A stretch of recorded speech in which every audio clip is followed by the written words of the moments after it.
What is up, everybody? Welcome back to another episode of Dysfunctionally Functional. I am your host, Teresa DeLeon, and the author of Dysfunctionally Functional, my first of four books. And today is going to be a short one, guys, because I am squeezing y'all in. I did miss yesterday. I had a lot going on. I do apologize, but I am going to be coming to y'all 1 hour a day, every day, sometimes depending on what I'm going through that day. It just depends. So last episode was like 2 hours, but there was a lot to get through. And what we talk about in Dysfunctionally Functional is my life.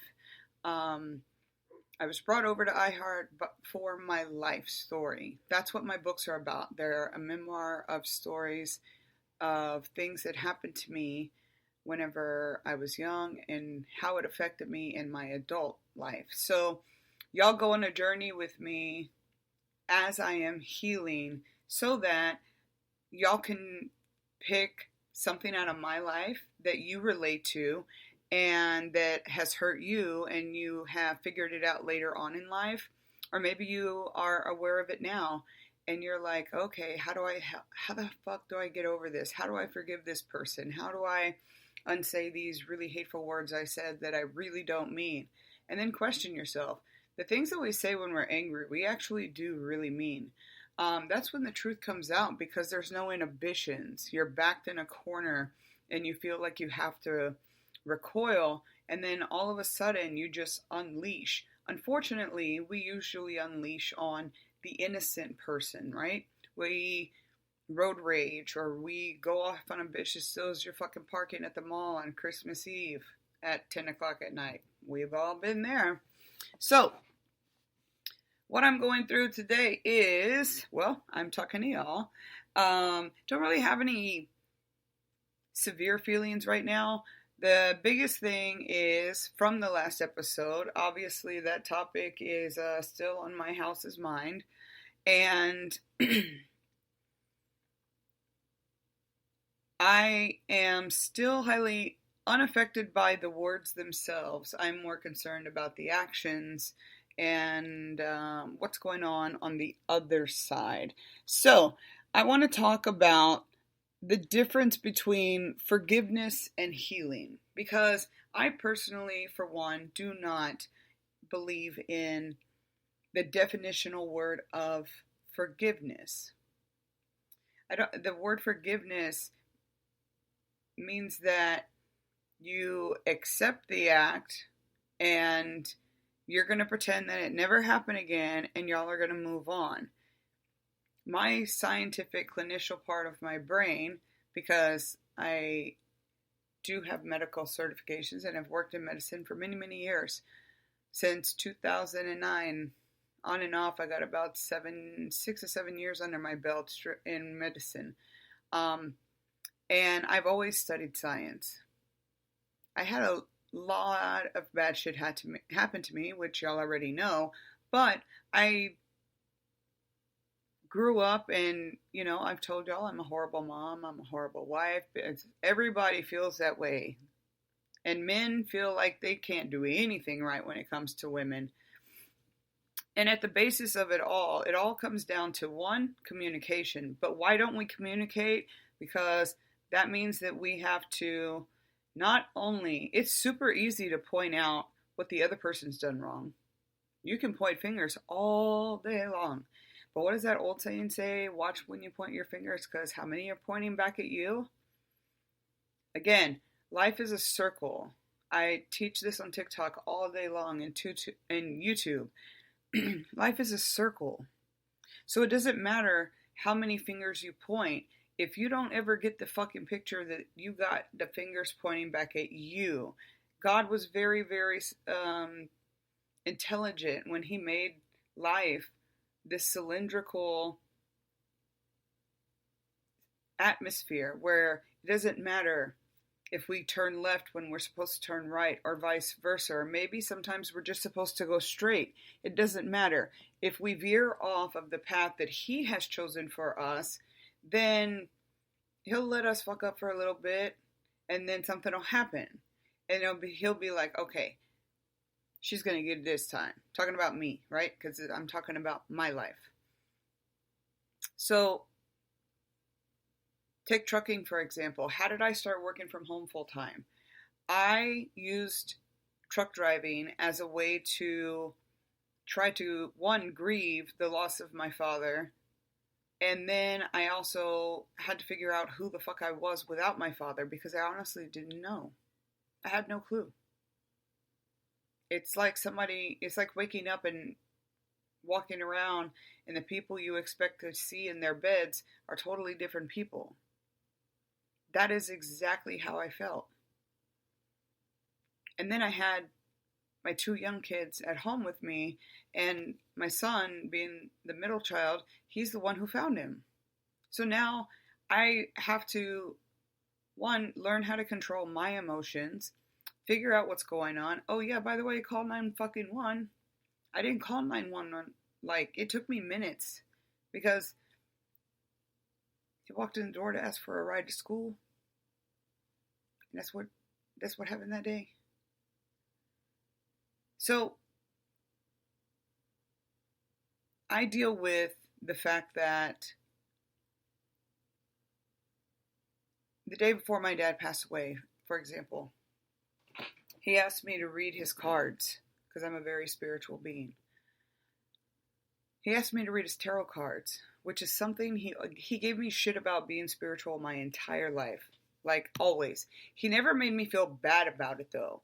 It was more like he was picking on me, like he knew. Because I get spirituality on both sides of my family, but specifically the Native American and Spanish side of my family, or Mexican side, which was my father's family.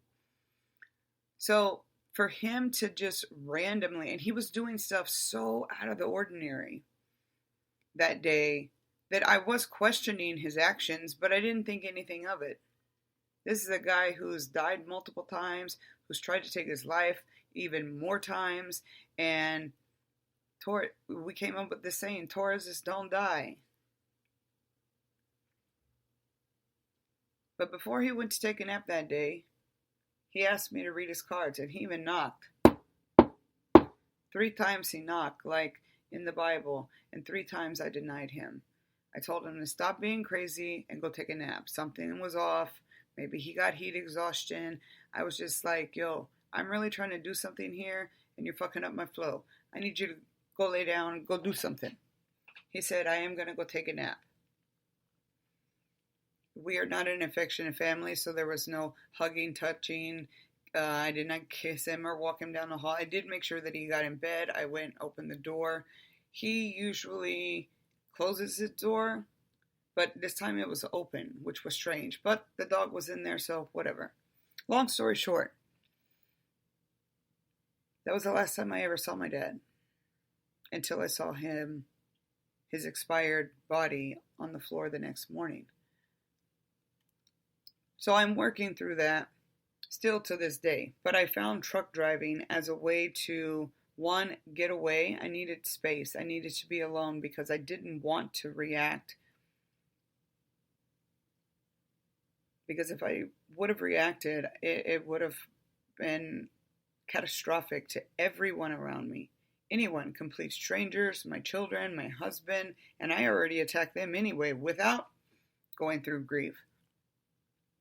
So as I was going through this grief, so your windshield in your car, if you're a driver or truck drivers, we know it as a big fucking mirror. That's all it is.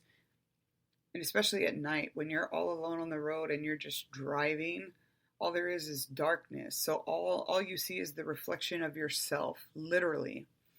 So it was quite perfect for me. It's actually my life's biggest passion. I love it.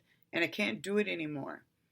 The universe kept saying, hey, they kept putting me in the hospital, making certain situations happen to where I kept having to come home. I wasn't listening. I am a stubborn person. Not just because I'm an Aries, but because I'm a Taurus. That's how I was raised.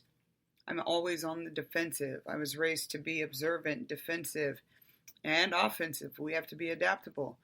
So all of these things are going through my mind on my first trip. and I cried my eyes out. I pulled over a lot. I fucked up a lot.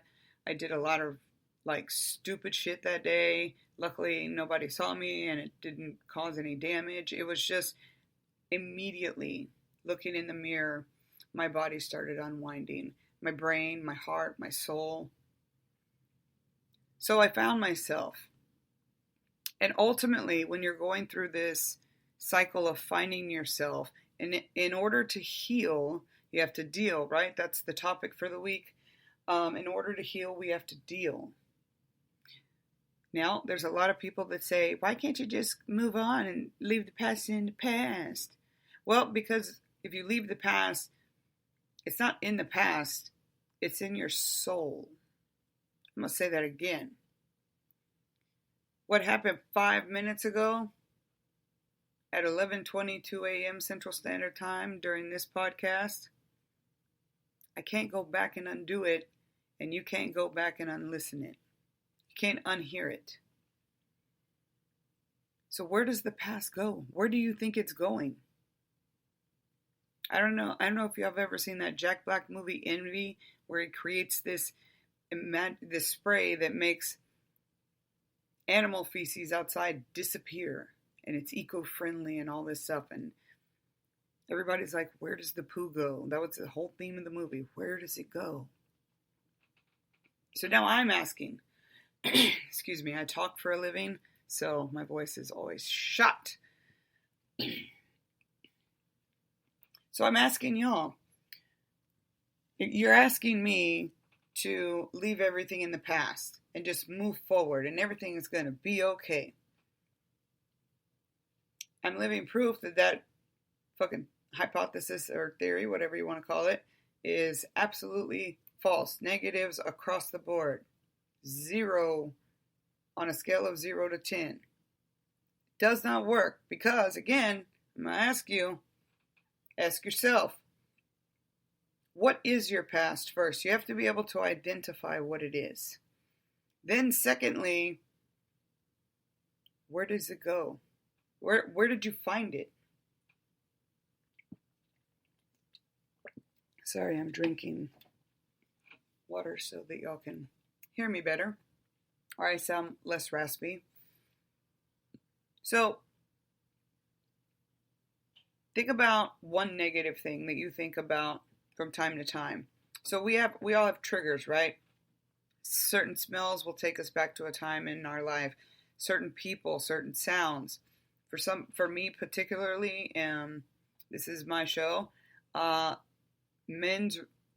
Any kind of situation where there's a bunch of men and there's alcohol or drugs involved, and they just start yelling, and you can feel that tension rising and rising and rising and rising.